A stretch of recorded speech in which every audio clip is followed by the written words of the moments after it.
Vamos a continuar. Hoy vamos a tener, espero yo, ¿verdad?, nuestro cierre de esta serie que hemos estado viendo acerca del mundo espiritual. Hemos estado viendo, ¿verdad?, cómo existe en el mundo espiritual una serie de acontecimientos que han influido en la historia de la humanidad, que han influido en el ser humano. Por eso vemos cómo la sociedad actualmente está en las condiciones que está. No es casualidad que la gente siga ciertas conductas y que haya algunas manifestaciones pecaminosas en algunos lugares. Ya vimos, ¿verdad?, que hay seres espirituales que tienen influencia en algunas regiones y que el Señor Jesús nos ha permitido y nos ha dado la autoridad para que nosotros podamos contrarrestar como iglesia esos poderes de las tinieblas, ¿ok? Entonces vamos a ver el día de hoy, ya vimos, ¿verdad?, lo que fueron las tres rebeliones en el cielo, las tres rebeliones del concilio divino, pero ahora vamos a ver cuál es la contraofensiva del reino de los cielos. Desde Génesis 3:15, tenemos en Génesis 3:15 la primer manifestación o la primer promesa de un redentor, ¿verdad? Génesis 3:15 es la primera vez que se predica el evangelio. El evangelio no comienza en Mateo, el evangelio comienza en Génesis. Dice: y pondré enemistad entre ti y la mujer, entre tu simiente y la simiente suya. Esta te herirá en la cabeza y tú le herirás en el calcañar. Ahí déjenme ese versículo. ¿Quién está hablando en este versículo? ¿Quién? Dios, ¿verdad? El Señor está hablando. Escuche bien, Cristo preencarnado está predicando el evangelio, está hablando el evangelio. Ahora, ¿a quién le está predicando? ¿A quién le está hablando?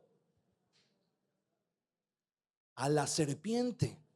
Ahorita vamos a ver por qué. Para que lo que vamos a ver más adelante tenga sentido, necesitamos entender por qué el Señor le está predicando el evangelio a la serpiente. Que ¿está el Señor esperando en algún momento que la serpiente se arrepienta? No, porque el mensaje del evangelio tiene dos partes. El mensaje del evangelio es un mensaje de esperanza para nosotros que hemos creído en el Señor Jesucristo, ¿verdad? Y para todos los que aún están en el mundo, aún no conocen al Señor, hay un mensaje de esperanza por medio del evangelio. Pero el evangelio también es un mensaje para Satanás y para todos los seres espirituales que forman parte del reino de las tinieblas. Es un mensaje en donde el Señor Jesús los ha derrotado y han sido condenados por la cruz del Calvario, ¿verdad? El Señor está diciendo aquí: un día un descendiente de la mujer va a venir, dice, y aunque tú le vas a herir en el calcañar, o sea, en el pie, pero Él te va a herir en la cabeza, ¿verdad? Y a partir de ese momento de Génesis 3, la humanidad ha estado en esa guerra, la humanidad ha estado metida en esa guerra espiritual, en esa guerra entre el reino de las tinieblas y el reino del Señor, ¿verdad? El reino de los cielos. Y la humanidad ha estado en medio y ha sufrido también las consecuencias. Ya vimos las cosas que han pasado en las que llamamos las tres rebeliones. Vimos que primero la rebelión que tuvo lugar con Satanás rebelándose y corrompiendo al ser humano, ahí mismo en Génesis 3, y la consecuencia de esa primera rebelión fue que el corazón del ser humano cambió su naturaleza hacia Dios, ¿verdad? Cambió su actitud de ser un adorador, de ser alguien que estaba en la presencia de Dios, en comunión con el Señor. Lo cambió a un ser rebelde, un corazón rebelde, ¿verdad? Y también trajo el dominio de la muerte sobre los hombres. La segunda rebelión trajo la corrupción de la mente, la rebelión de Génesis 6, la corrupción de la mente del ser humano a través de conocimientos ilícitos y la perversión de la moral. Y la tercera rebelión, la de la Torre de Babel, el surgimiento de sistemas de control y de la adoración de la humanidad a través de la religión, la cultura y la política. Entonces, todo el sistema de gobierno que existe en la humanidad no es casualidad, ¿verdad? Que se maneje de esa manera. Estuvimos viendo la vez pasada cómo incluso en muchos casos, personas, ¿verdad?, que luchan por el poder, que luchan por hacerse de riquezas, que luchan por hacerse de control de multitudes, muchas veces buscan ayuda de forma completamente equivocada, ¿verdad? Y muy lamentable, pero buscan ayuda por medio de cosas como la brujería, la santería, el satanismo y todas esas cosas que sabemos que no vienen de parte de Dios y que no le agradan a Dios, ¿verdad? Pero no es casualidad. ¿Por qué es un común denominador en todo el mundo que esté ligado, ¿verdad?, el poder con la idolatría, que esté ligado el poder con la búsqueda de no solamente de poder político, de poder económico, de poder administrativo, pero también está involucrado poderes de las tinieblas. Entonces, ¿por qué? Bueno, por esta guerra, ¿verdad?, en la que la humanidad está en medio. Ya vimos también cómo a través del profeta Daniel el Señor manifestó, ¿verdad?, cómo los imperios no era casualidad que se levantaran y que fueran a la guerra, sino que había seres espirituales que estaban controlando, que estaban influyendo y que se estaban enfrentando, ¿verdad? Y que como tenía que ver también ahí con Israel, con el cumplimiento de las profecías, pues entonces también había una batalla ahí con los ángeles del Señor que estaban involucrados. Pero ahora vamos a ver qué sucedió cuando el Señor Jesús llegó, cuando el Señor Jesús, digámoslo así, ¿verdad?, tomó parte de la historia, cuando el Señor Jesús apareció, hizo su acto de aparición y cómo Él vino a contrarrestar lo que estas rebeliones habían causado en la humanidad. En Gálatas capítulo 4, Gálatas 4:4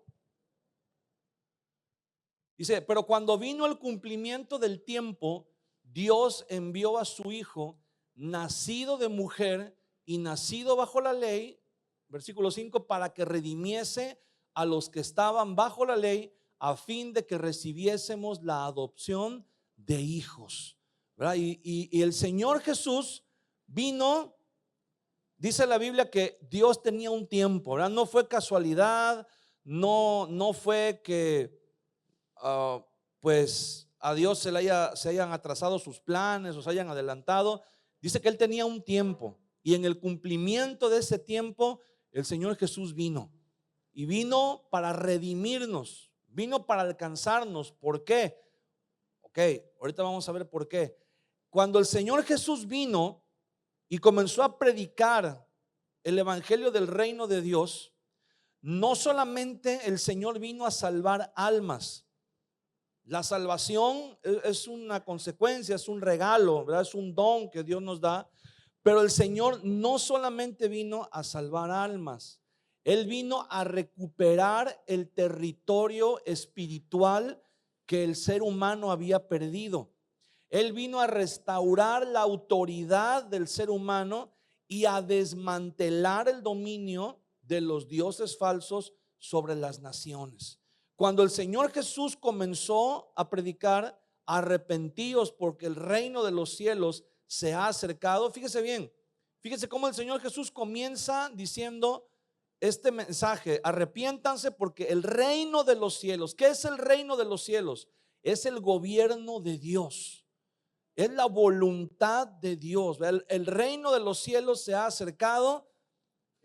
Fue el grito de guerra con el que el Señor Jesús vino y comenzó esta revuelta, ¿verdad? Esta revolución.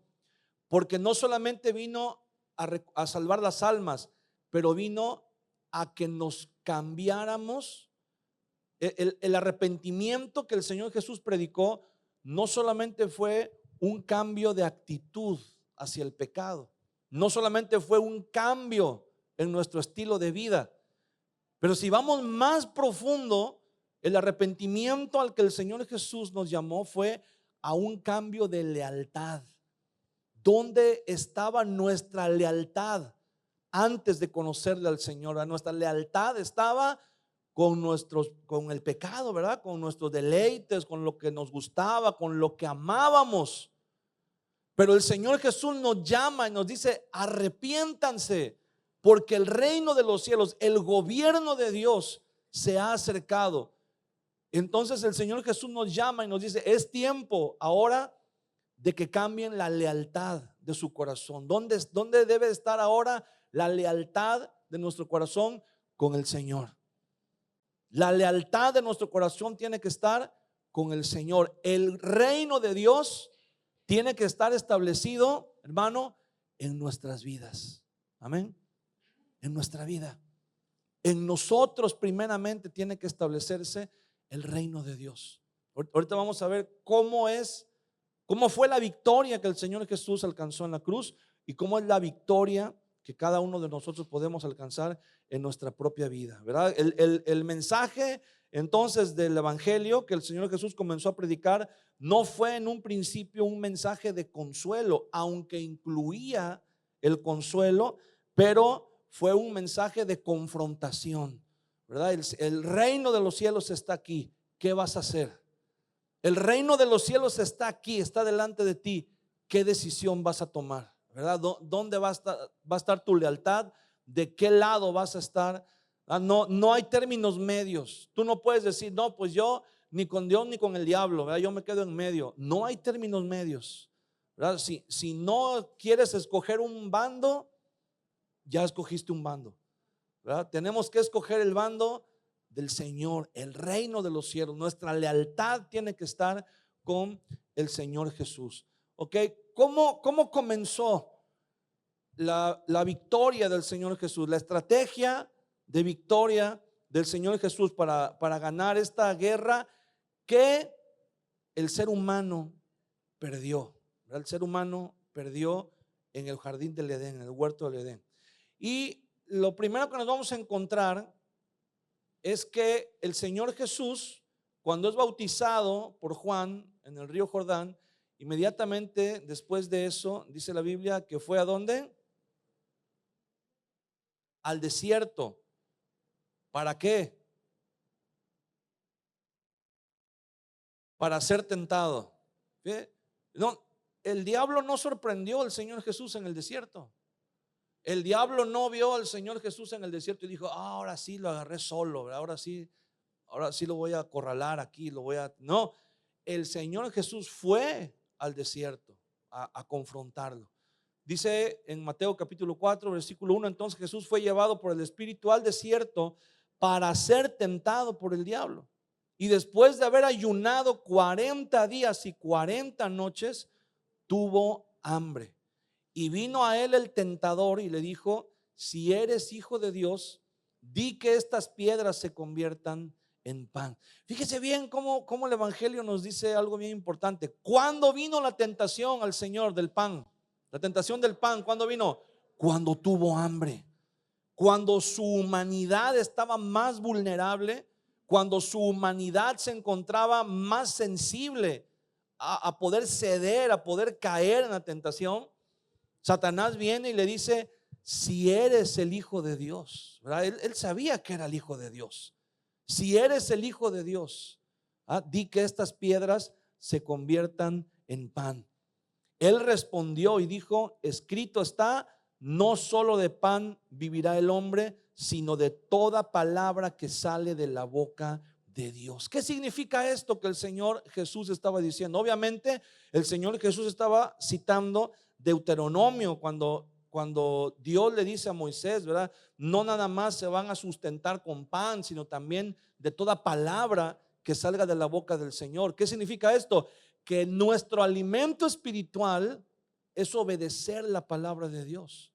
Nuestro alimento, lo que nos va a fortalecer espiritualmente, es mantenernos fieles a la palabra del Señor, ¿verdad? Y aquí entra un tema muy importante: ¿cuánto conocemos la palabra del Señor?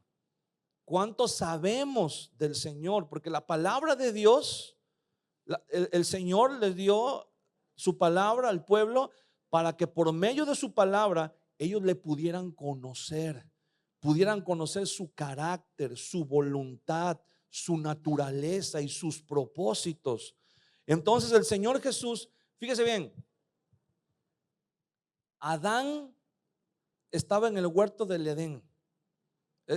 Esa es la primera diferencia. Adán estaba en el huerto del Edén y el Señor Jesús estaba en un desierto. ¿Cuál es la diferencia? ¿Qué diferencia puede haber? ¿Cómo puede ser la vida en el huerto del Edén? ¿Cómo se imagina usted que era la vida en el huerto del Edén? Una cosa increíble, ¿verdad? Hermosa, cómoda.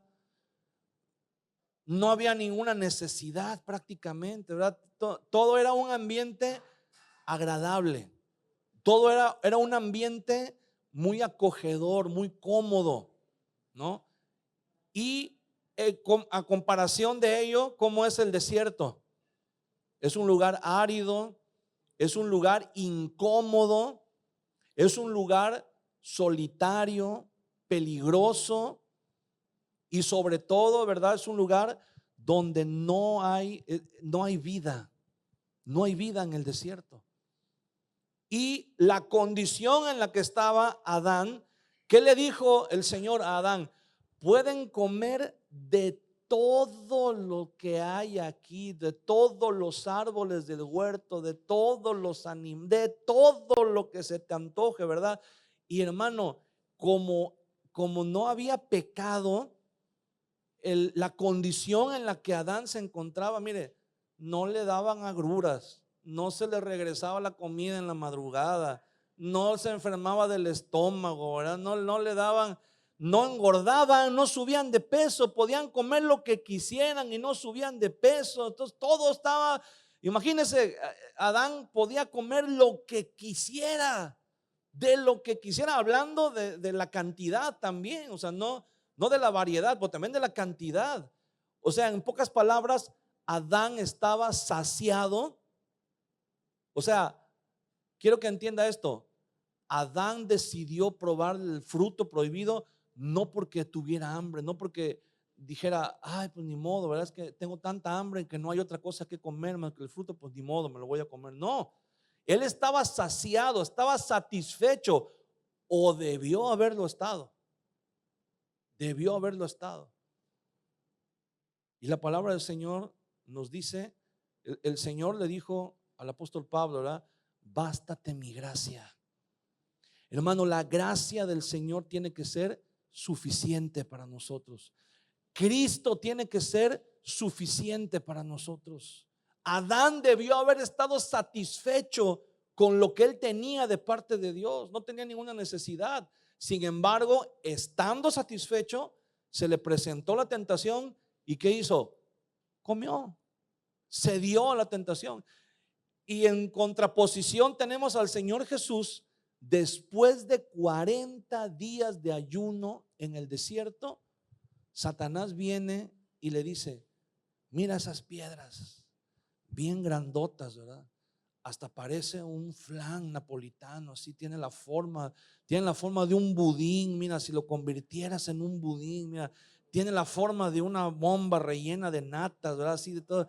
Comienza a decirle, y el Señor Jesús, dice la Biblia, en ese momento tenía hambre, estaba vulnerable, pero aún así, a diferencia de Adán, él estaba satisfecho por la palabra de Dios. Él espiritualmente estaba tan fortalecido, tuvo la suficiente fuerza para rechazar la tentación, a pesar de que la tentación tenía que ver con saciar su hambre, que en ese momento era lo que se le estaba presentando, ¿verdad? El hambre. Entonces vemos cómo el Señor Jesús revirtió la caída del ser humano, la caída de Adán y Eva. Dice entonces, versículo 5, el diablo le llevó a la santa ciudad y le puso sobre el pináculo del templo y le dijo, si eres hijo de Dios, échate abajo, porque escrito está, a sus ángeles mandará acerca de ti y en sus manos te sostendrán para que no tropieces con tu pie en piedra, ¿verdad? Ahí, fíjese bien, ahí está otra situación bien interesante, porque Satanás está citando un salmo de David. Satanás está usando la misma escritura. Le está diciendo, mira, a sus ángeles mandará cerca de ti. Me parece que es el Salmo 121. Dice, Él va a mandar a sus ángeles para que te guarden, para que te lleven en sus manos, para que no tropieces en piedra, ¿verdad? Le está diciendo, aviéntate. Había una leyenda urbana, ¿verdad? Ahí entre los judíos, que cuando el Mesías se manifestara, iba a ser durante la fiesta de la Pascua, y iba a suceder esto que Satanás estaba diciendo. El Mesías se iba a arrojar desde la parte más alta del pináculo del templo, se iba a arrojar e iba a caer de pie sin que le pasara nada en medio de la plaza, en medio del atrio del templo. Y entonces así iba a manifestar que él era el Mesías. Entonces Satanás le está diciendo aquí a Jesús, hazte la vida fácil. ¿Para qué te vas a matar tanto, verdad? Cumpliendo tantos mandamientos. ¿Para qué vas a estar la gente ni te va a agradecer, ni van a apreciar lo que haces? Le dice, ¿por qué no mejor de una vez cumples las expectativas que ellos tienen? Cumple las expectativas que ellos están haciendo una idea de cómo tú vas a obrar. Sígueles la corriente y te van a adorar, te van a servir. Y el Señor Jesús le responde y le dice, escrito está también, no tentarás al Señor tu Dios. ¿Por qué el Señor Jesús le responde y le dice, mira, escrito está también? Le contestó con otra escritura. ¿Por qué?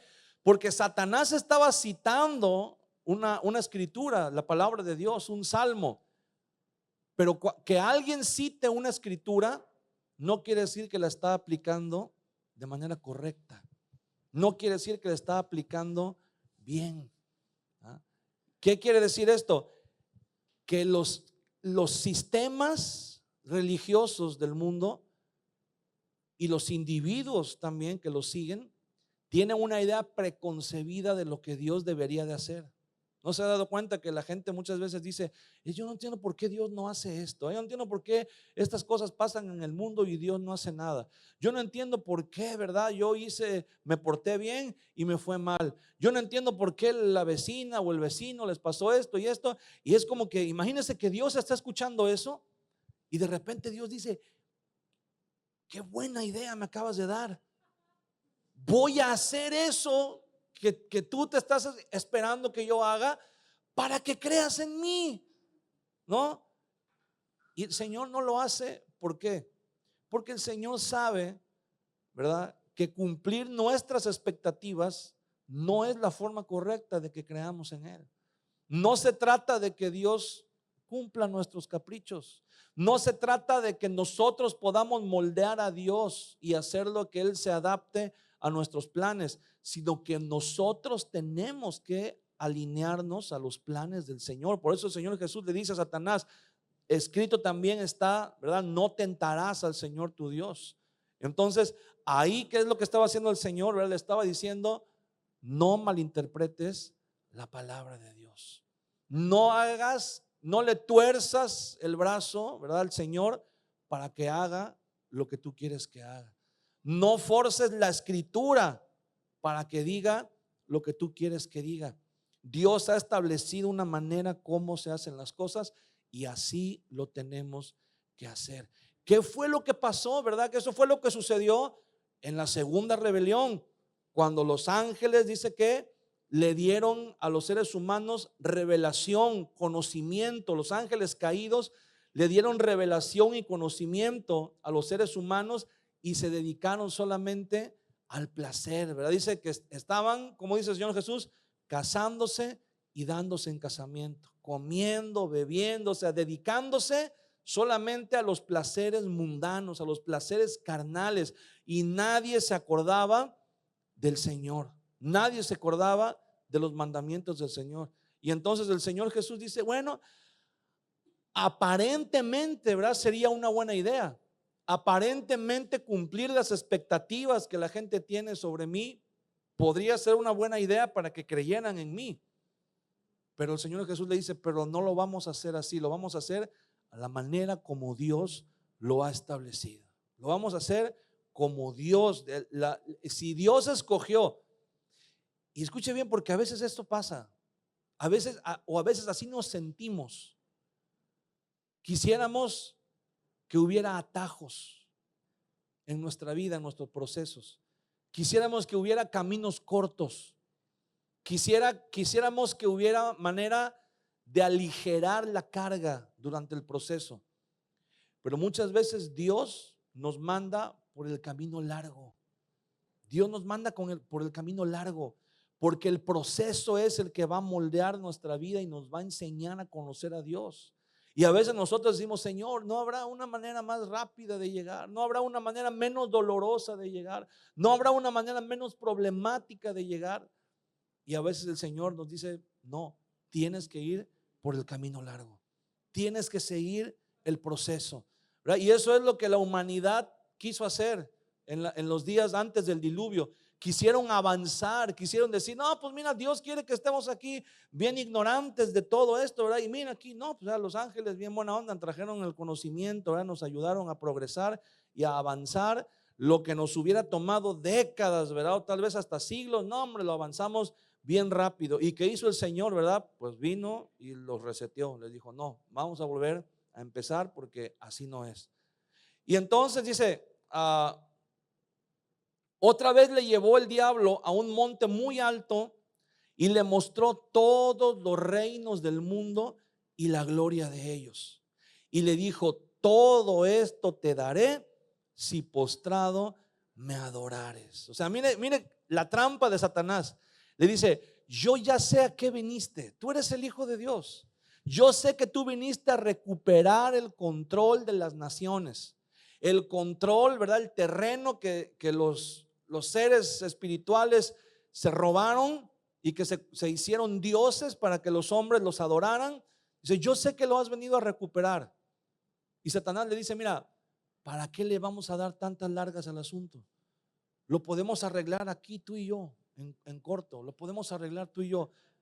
Adórame y te entrego todos los reinos del mundo. Adórame y te entrego todo lo que viniste. Te ahorras la cruz, te ahorras lidiar con la gente, te ahorras esto, te ahorras lo otro. ¿Se acuerda cuando el Señor le dijo a Moisés, hazte a un lado? En Números capítulo 13 y 14, cuando los espías regresan y le dicen al pueblo, ¿verdad? Josué y Caleb bien animados, sí, vamos a poder, ya vimos la tierra, es buena, ¿verdad? Y Dios nos las va a entregar. Y los otros 10 espías que dijeron, no vamos a poder, está lleno de gigantes y somos como langostas delante de ellos. Y el pueblo murmuró contra Moisés y dijeron, ¿para qué nos trajiste al desierto? Vamos a morir, ¿verdad? Mejor nos hubiéramos quedado en Egipto. Y el Señor le dice a Moisés, Moisés, hazte a un lado. Dice, los voy a exterminar, los voy a destruir, no va a quedar ni uno solo de ellos.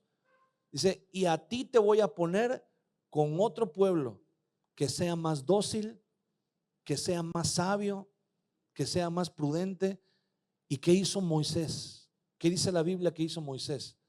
Se puso entre Dios y el pueblo y les dijo, Señor, no lo hagas, porque ¿dónde quedaría tu nombre? Porque las demás naciones van a decir, mira, Dios los sacó de Egipto, pero no los pudo meter en la tierra prometida. Y Moisés intercede. Moisés dice, sí, son bien necios, son bien cabezones, son de verdad, son de lo peor, dice Moisés. Pero yo prefiero quedarme con ellos. Yo prefiero, si me tengo que quedar 40 años aquí con ellos en el desierto, me quedo, no importa, Señor, pero tu nombre va a ser glorificado al final. O sea, Moisés escogió, dice Hebreos 11, escogió el vituperio, escogió las penalidades, escogió el camino largo. Dijo, voy a sufrir, voy a llorar, me voy a desgastar, en momentos me voy a jalar los pelos, me voy a dar contra la pared, dice Moisés, pero prefiero padecer todo eso y que al final el nombre de Dios sea glorificado. Y el Señor Jesús hace lo mismo. Satanás le dice: ahórrate la cruz, ahórrate los disgustos, ahórrate el fastidio de tratar con esa gente. Nada más adórame y te entrego los reinos de la tierra. Y el Señor Jesús dice: no es suficiente con recuperar los reinos. No se trata nada más del mero acto de recuperar los reinos de la tierra. Dice: el Señor tiene que ser glorificado al final. Tiene que ser a la manera de Dios para que Dios sea glorificado. Y esa fue la torre de Babel. ¿Se acuerda? Cuando el Señor repartió las naciones, dice, vimos Deuteronomio 32, cuando el Señor reparte las naciones y dice que Él escogió a Israel. Él escogió a Abraham para que fuera su descendencia, para que fuera su pueblo.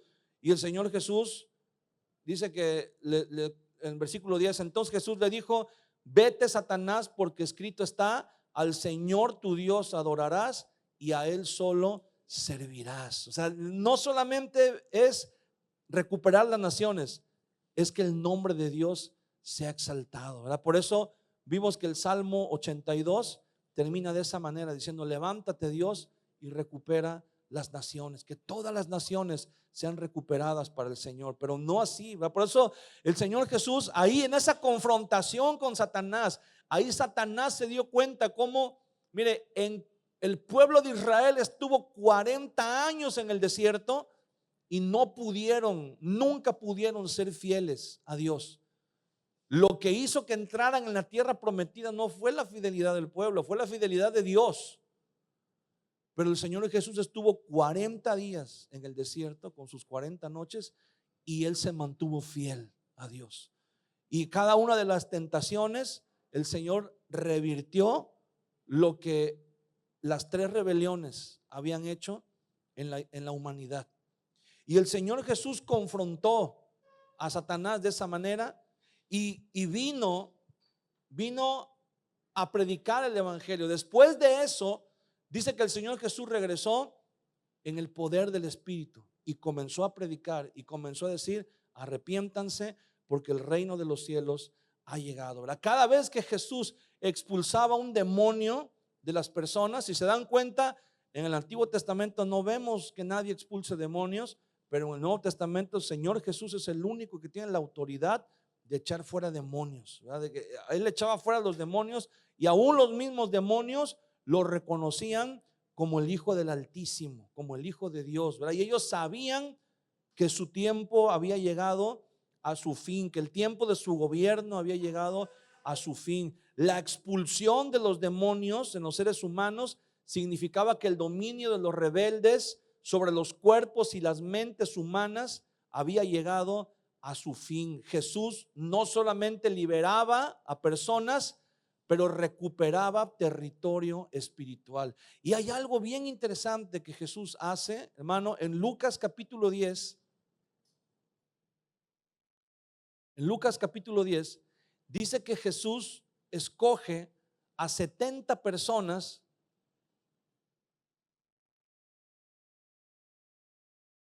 Dice: después de estas cosas designó el Señor también a otros 70, a quienes envió de 2 en 2 delante de él a toda ciudad y lugar a donde él había de ir. El Señor Jesús manda a 70 personas a que vayan a predicar el evangelio del reino, ¿verdad? Y esto es interesante porque acuérdese que vimos que en Génesis capítulo 10, en la tabla de las naciones que se mencionan ahí, se mencionan 70 naciones que fueron las que se dispersaron. ¿Se acuerda? Durante la Torre de Babel, el evento de la Torre de Babel, se dispersaron 70 naciones, 70 grupos diferentes de personas que hablaban cada quien un idioma diferente, y a cada uno de ellos le fue asignado un ser espiritual que los guiara a Dios, pero se corrompieron y recibieron la adoración para ellos en vez de canalizarla hacia Dios.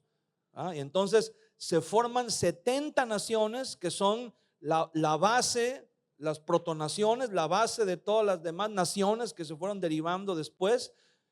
Pero cuando el Señor Jesús llega a predicar el reino de los cielos, envía a 70 discípulos, y encontramos en ese número el símbolo de la humanidad dispersa, de la humanidad que había sido entregada a otros dioses, ¿verdad? la referencia es Deuteronomio 32, versículos 8 y 9. Cuando el Señor Jesús envía a estos discípulos, ¿qué dijeron los discípulos cuando regresaron? Cuando dice que a más adelante dice la vuelta de los 70, cuando los 70 regresan y le decían, Señor, aún en 17, a ver, dice, volvieron los 70 con gozo diciendo, Señor, aún los demonios se nos sujetan en tu nombre. ¿Por qué? Porque el Señor Jesús les había dado esa autoridad y de manera profética el Señor Jesús estaba recuperando ese territorio. ¿Y qué responde el Señor Jesús? Dice, y les dijo, yo veía a Satanás caer del cielo como un rayo. O sea, ahí está representando que el gobierno de Satanás, el imperio de Satanás estaba cayendo, ¿verdad? Estaba siendo vencido, estaba siendo derrocado sobre la tierra. Unas semanas antes de ir a la cruz, el Señor Jesús, vamos a encontrar, ¿verdad? Que el Señor Jesús va con sus discípulos, es Mateo capítulo 16.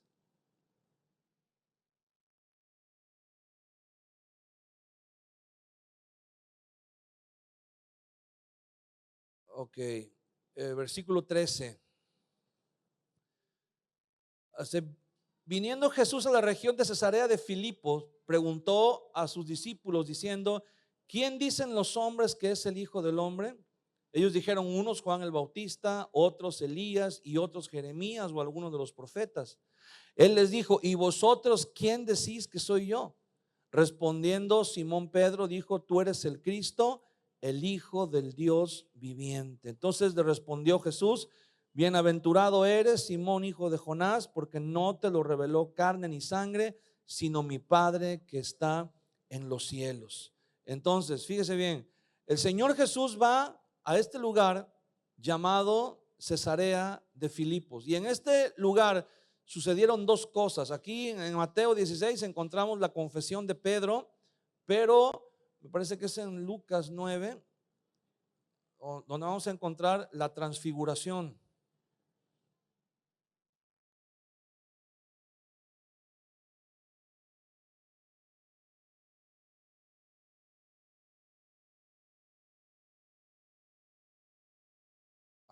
Lucas 9, 28. Esto sucede después de la confesión de Pedro. La confesión de Pedro está aquí en el 18. Lucas 9, 18. Pero en el 28 dice, aconteció como 8 días después de estas palabras. O sea, 8 días después de que Pedro dijo, tú eres el Cristo, el Hijo del Dios viviente. Dice que tomó a Pedro, a Juan y a Jacobo y subió al monte a orar. Y entre tanto que oraba, la apariencia de su rostro se hizo otra y su vestido blanco y resplandeciente. Y he aquí dos varones que hablaban con él, los cuales eran Moisés y Elías, quienes aparecieron rodeados de gloria y hablaban de su partida, o sea, de su muerte, que iba Jesús a cumplir en Jerusalén. Fíjense bien, esto es bien importante. ¿Por qué? Porque 8 días antes Jesús había confesado, Pedro había confesado a Jesús como el Hijo del Dios viviente. Y el Señor Jesús le dijo, bienaventurado eres, Simón, hijo de Jonás, porque no te lo reveló carne ni sangre, sino mi Padre que está en los cielos. Dice, y yo también te digo que tú eres Pedro, y sobre esta roca edificaré mi iglesia, y ni aún las puertas del Hades prevalecerán contra ella. ¿Qué significa esto? En ese lugar donde ellos estaban, Cesarea de Filipo, era territorio pagano, era territorio romano, no era territorio judío. Era territorio romano, se llamaba Cesarea en honor al César, y Cesarea de Filipo porque la había construido Herodes Felipe. Entonces era un lugar dedicado al César. Y en ese lugar, en esa ciudad de Cesarea, hay un lugar que hasta el día de hoy los guías de turistas llevan a los turistas ahí a que conozcan, un lugar llamado las puertas del Hades. que es una cueva donde los sacerdotes satánicos se reunían en la antigüedad y hacían sacrificios para obtener poder. Y la leyenda cuenta, como hemos visto las semanas anteriores, una de las fuentes de información más interesantes que hay es el libro de Enoc. El libro de Enoc dice que cuando los ángeles se rebelaron contra el Señor y planearon lo que iban a hacer con la humanidad, se reunieron justamente ahí en ese monte, en el monte Hermón que estaba en Cesarea de Filipos. Entonces, cuando el Señor Jesús hace estas declaraciones, el Señor Jesús dice: tú eres Pedro, y sobre esta roca, ¿cuál es la roca? No Pedro, la declaración de Jesús que Pedro había hecho, que es el Hijo del Dios viviente. Entonces Jesús le dice a Pedro: sobre esta roca, sobre lo que tú acabas de confesar sobre mí, voy a edificar mi iglesia, y ni las puertas del Hades van a prevalecer contra ella. O sea, Jesús estaba declarando la guerra. Ahí estaban las puertas del Hades, ahí estaba el lugar donde Satanás se manifestaba, y Jesús estaba diciendo: yo voy a establecer mi iglesia y ni las puertas del Hades van a prevalecer contra ella. Y 8 días después va con sus discípulos y se sube al monte Hermón, y arriba en el monte Hermón, donde la tradición dice que los ángeles rebeldes se habían unido contra Dios, ahí él llega y se transfigura y se aparecen Moisés y Elías con él, y dice que hablaban de su partida, hablaban de su muerte, dice, la cual iba él a cumplir en Jerusalén. Entonces Jesús está haciendo estas declaraciones ahí en el lugar, podríamos decirlo así, ¿verdad?, en el territorio que le pertenecía al enemigo. Jesús llega y les dice, les revela parte de su plan. Jesús dice que él va a ejecutar su plan, su jugada maestra en Jerusalén. Y ellos escuchan, y unas semanas después en Jerusalén incitan a la multitud para que pida la crucifixión del Señor. Y la palabra de Dios nos enseña algo bien interesante. Primera de Corintios, capítulo 2,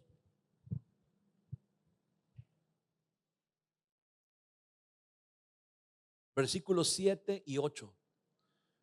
Primera de Corintios 2, 7 dice: mas hablamos sabiduría de Dios en misterio, la sabiduría oculta, la cual Dios predestinó antes de los siglos para nuestra gloria, la que ninguno de los príncipes de este siglo, acuérdese que esa es una referencia a los ángeles caídos, dice, la que ninguno de los príncipes de este siglo conoció, porque si la hubieran conocido, nunca habrían crucificado al Señor de gloria.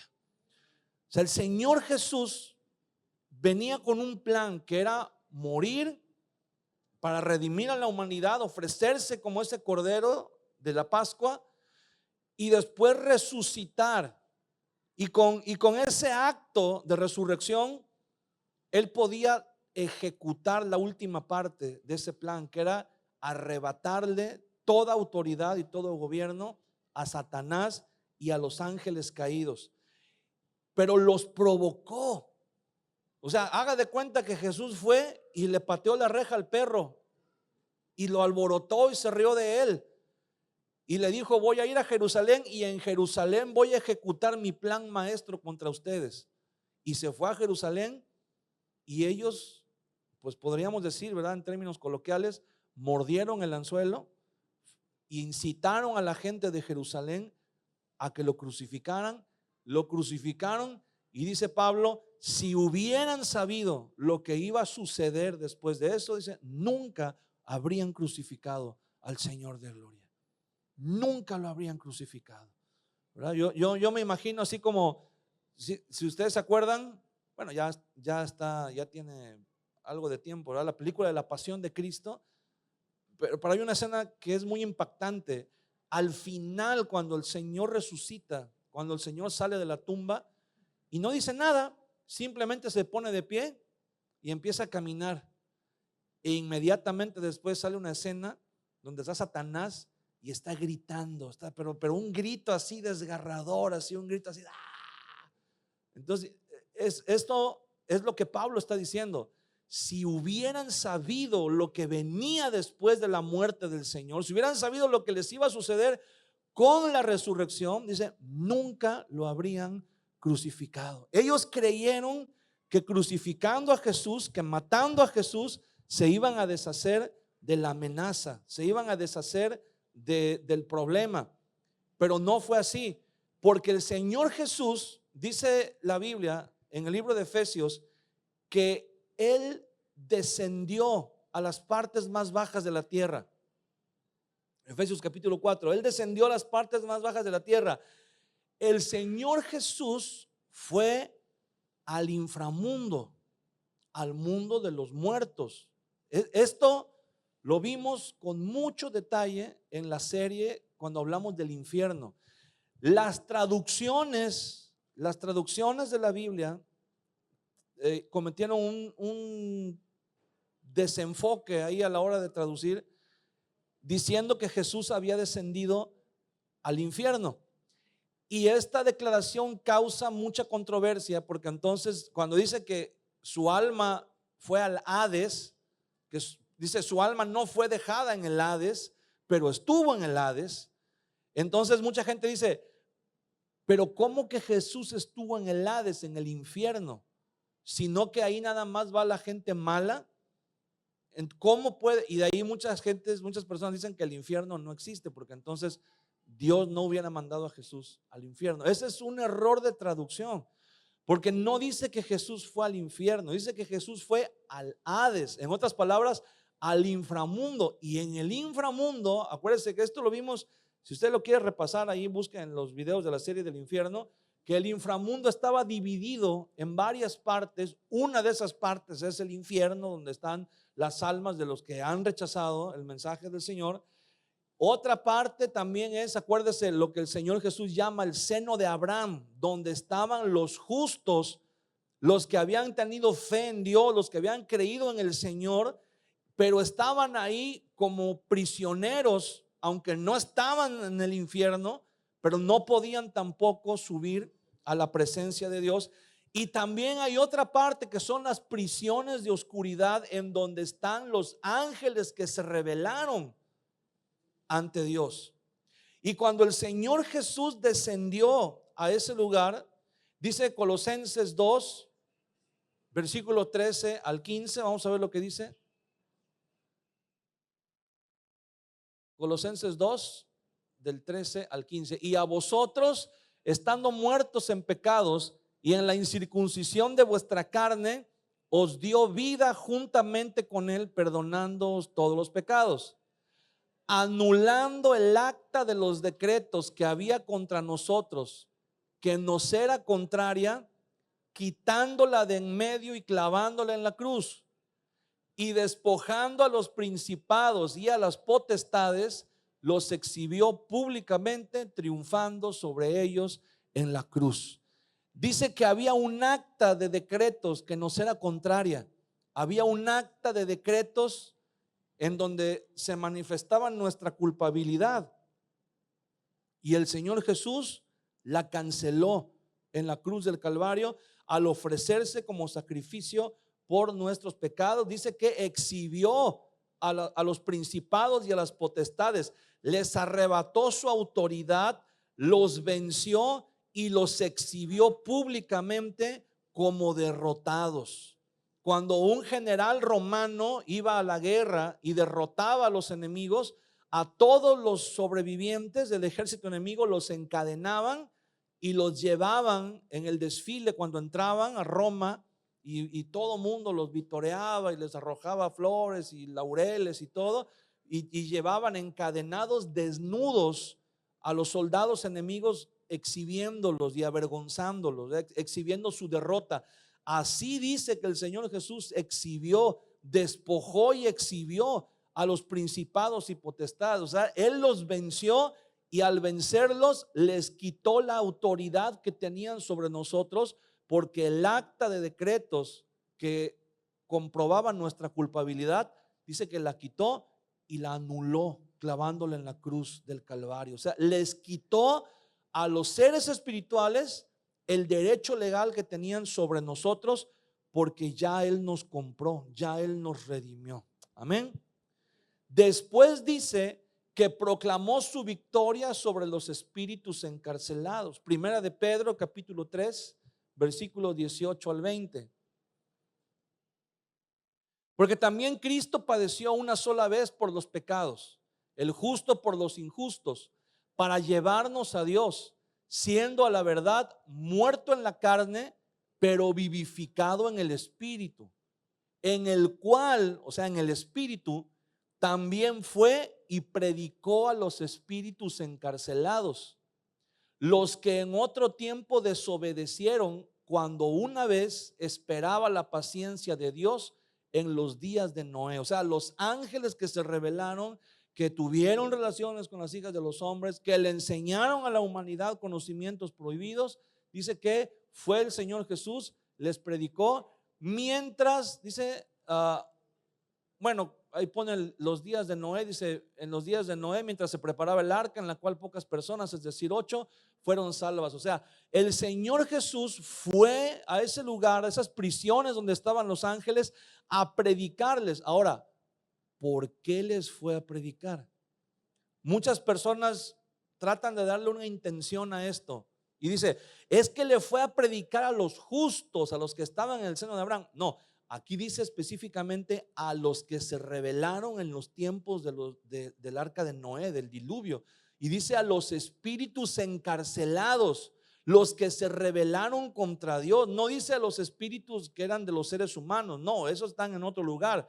Pero esas prisiones son especiales para los ángeles caídos. ¿Por qué el Señor Jesús les fue a predicar? ¿Para que se arrepintieran? ¿Tienen oportunidad de arrepentirse? No. ¿Por qué les fue a predicar? Por la misma razón que le predicó a la serpiente en Génesis 3:15. No como una oportunidad de arrepentimiento, sino como una sentencia para decirle: un día un descendiente de la mujer te va a herir en la cabeza y va a ser una herida de la que no te vas a recuperar. Va a ser una herida, aunque tú te vas a defender y lo vas a herir en el calcañar, no le vas a hacer nada, ¿verdad? Pero él te va a destruir. Esa herida que te va a hacer en la cabeza eventualmente te va a condenar, te va a destruir. Tu poder tiene una fecha de caducidad.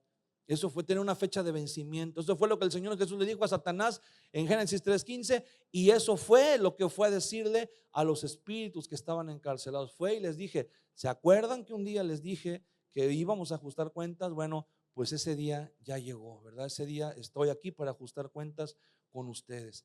¿Qué otra cosa hizo el Señor? ¿Verdad? Le quitó las llaves de la muerte y el Hades a Satanás. Apocalipsis 1:18.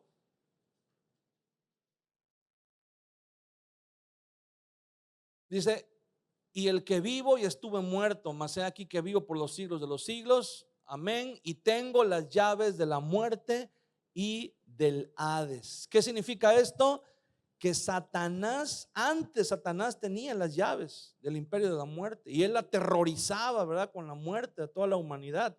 Pero ahora, después de la resurrección del Señor Jesús, el Señor Jesús tiene autoridad y es Señor de los vivos y de los muertos. Amén. Aunque el Señor Jesús, ¿verdad?, es el Señor de los vivos y dice que Él es Dios de vivos y no de muertos, pero dice la Biblia que Él tiene autoridad también sobre los que están muertos, porque un día Él los va a juzgar.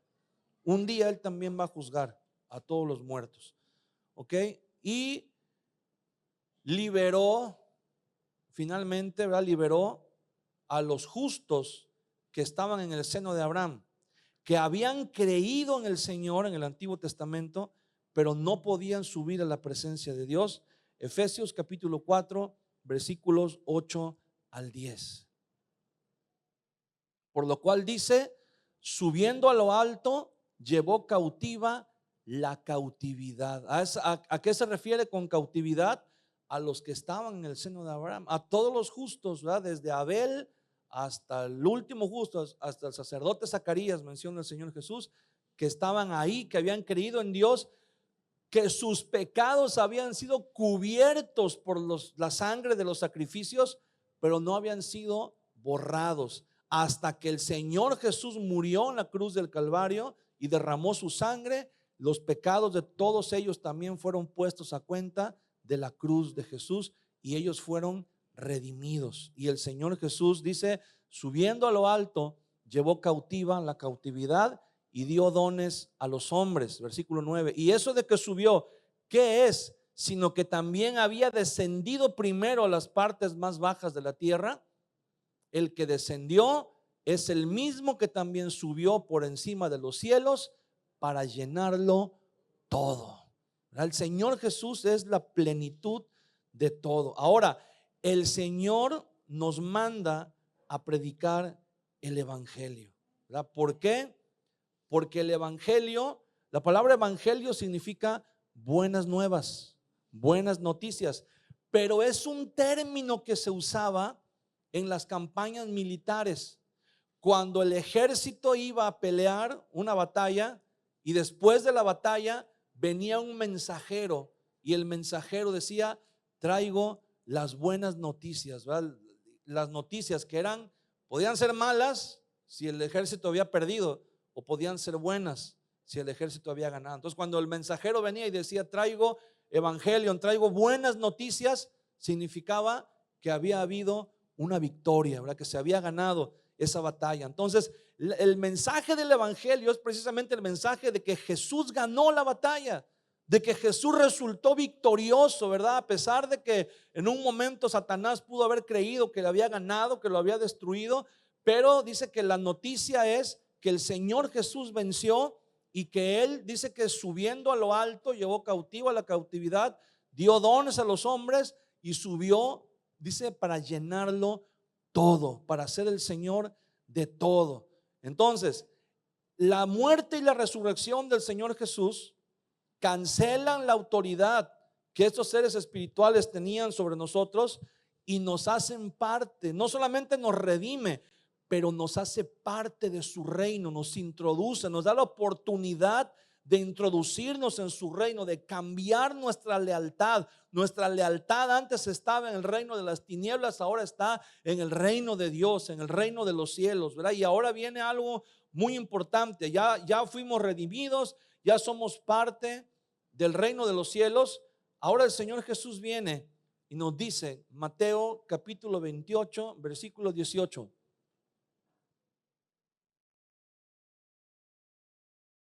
Jesús se acercó y les habló diciendo, toda potestad me es dada en el cielo y en la tierra.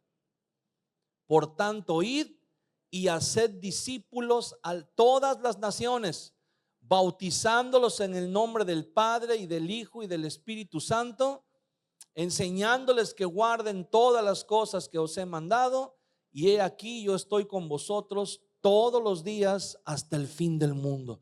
O sea, el Señor Jesús nos redimió, nos hizo parte del reino de los cielos, pero ahora también nos dice, vayan y hagan libres a otros, vayan y prediquen el mensaje del evangelio.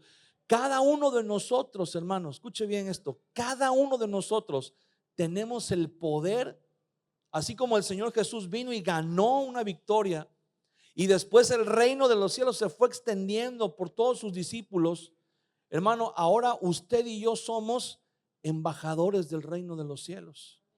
Cada uno de nosotros, hermano, tenemos el poder de transformar este mundo llevando las buenas nuevas del evangelio, llevando las buenas noticias de que Jesús ha ganado la victoria, de que Jesús ha ganado la batalla.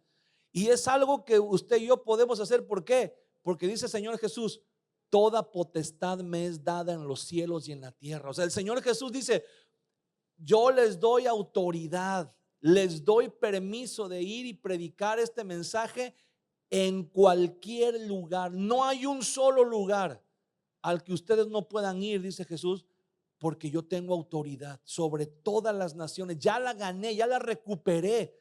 Ya tengo la autoridad que había sido robada de las naciones, ya la tengo yo y ahora se las doy a ustedes. Yo les doy permiso de que vayan y prediquen a todas las naciones, para que esas naciones que un día se alejaron de Dios regresen a Él. Y entonces usted y yo, hermano, tenemos una tarea que a veces parece sencilla, a veces parece difícil, a veces parece muy difícil, pero es algo que usted y yo tenemos que hacer. Tenemos que ganar almas para el Señor. En donde usted esté, hágase el propósito de evangelizar. Hágase el propósito de evangelizar a alguien, hermano. A donde usted esté, hágase el propósito. Dígale al Señor: Señor, permíteme ganar a un alma para ti, Señor. Permíteme ganar a donde estoy en mi trabajo. Permíteme ganar a uno, Señor. Permíteme ganar a uno, nada más a uno. Y ya después que haya ganado a ese, ya voy a ganar otro. Pero permíteme enfocarme en ganar a uno. En el trabajo, ahí en donde usted está, en su cuadra, con los vecinos, si estás en la escuela, en cualquier lugar en donde estés, hazte ese propósito de decir: voy a extender el reino de los cielos. Cada alma que nosotros le predicamos y viene a Cristo es un alma que está cambiando de bando, que está cambiando su lealtad. Es un alma que antes era leal al reino de las tinieblas y ahora la recuperamos y vamos ganando terreno. Poco a poco vamos recuperando el terreno que el enemigo se había robado, pero que ahora el Señor ha ganado la autoridad y nos las ha dado a nosotros como su iglesia.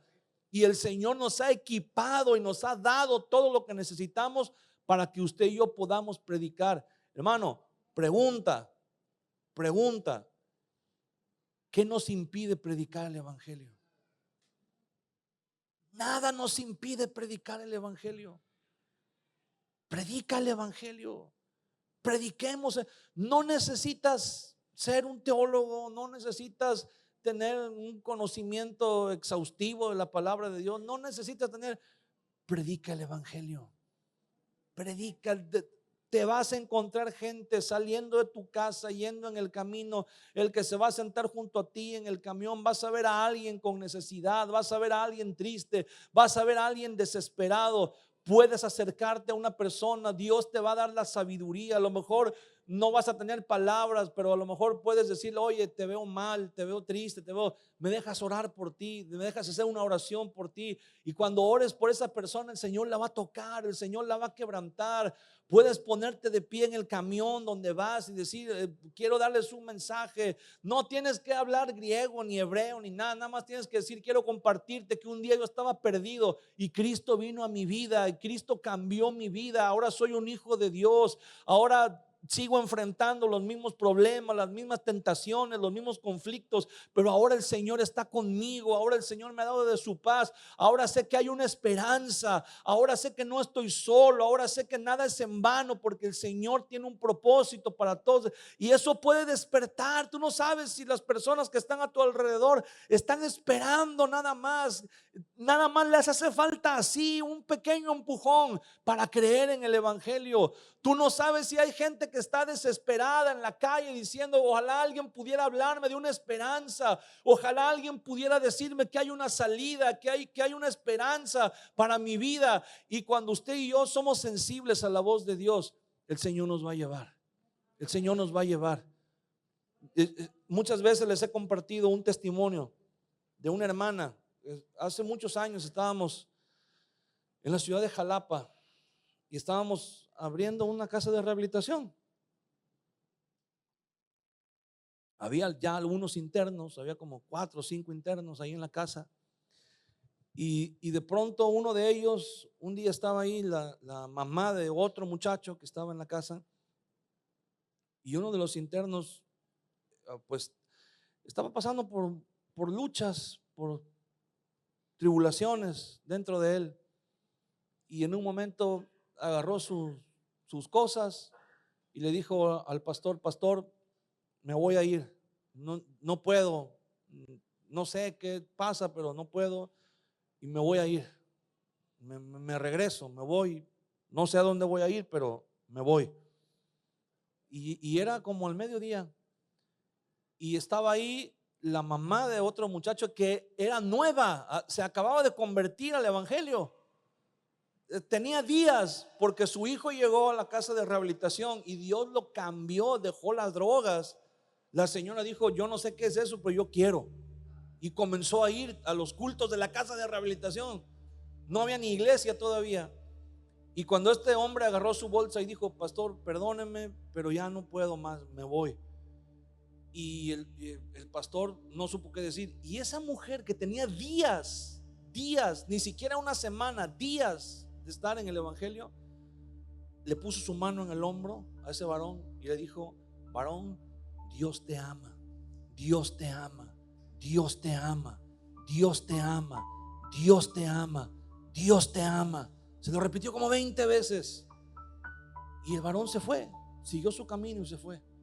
Y al rato, en la tarde, estábamos teniendo el devocional en la casa de rehabilitación, estábamos orando y de repente tocaron la puerta.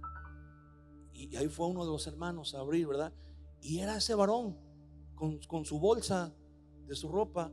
Se había ido y había estado dando vueltas y vueltas y vueltas y no supo qué hacer con su vida, y regresó a la casa de rehabilitación.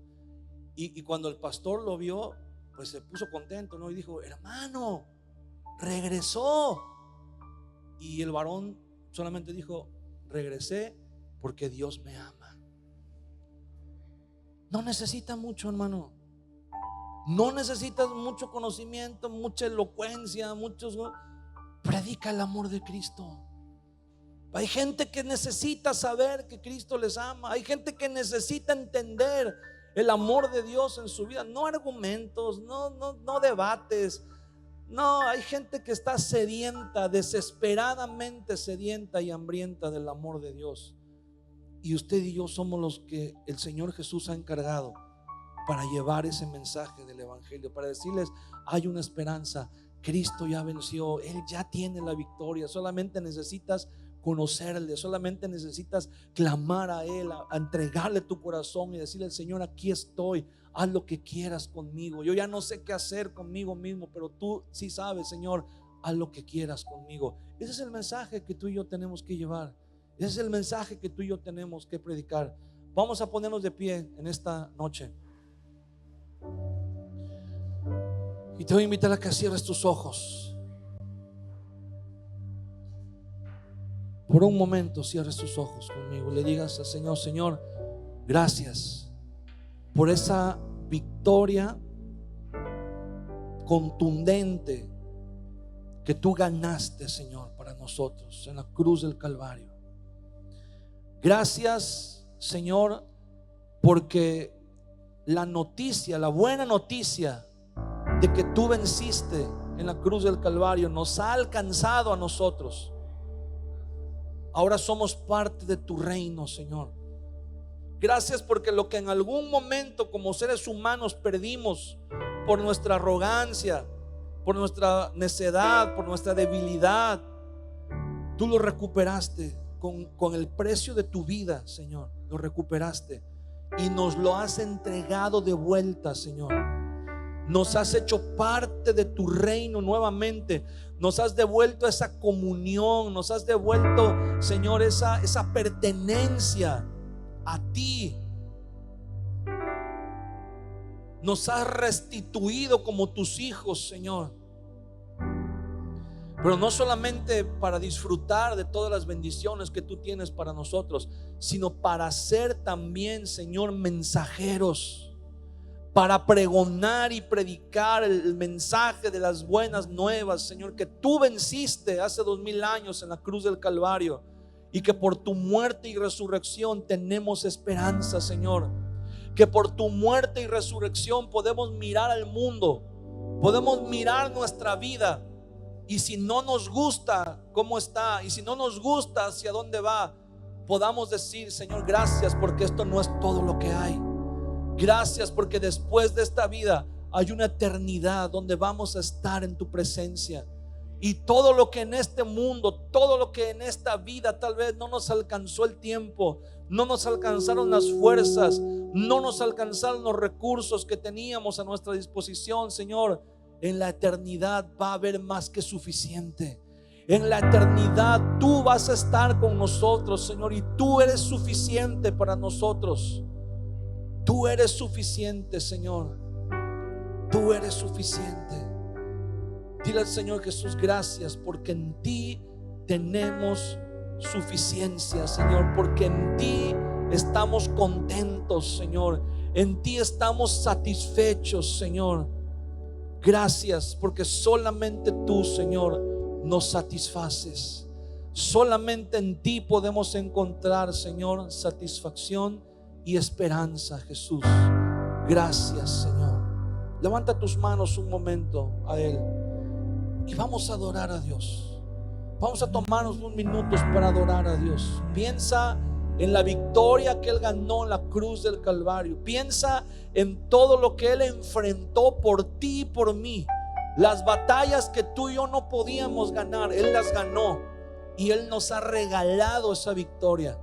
Tú y yo somos más que vencedores, porque no tuvimos que pelear, solamente tuvimos que creer en aquel que peleó y ganó la victoria. Y el día de hoy podemos ser partícipes de esa bendición. Y lo único que tenemos que hacer es adorar al Señor, adorarle a Él por quien es, adorarle a Él y exaltar su gloria, su majestad, su belleza. Decirle: Señor Jesús, gracias porque hoy te conozco. Gracias porque hoy sé quién eres. Eres mi Dios, eres mi Rey, eres mi Señor.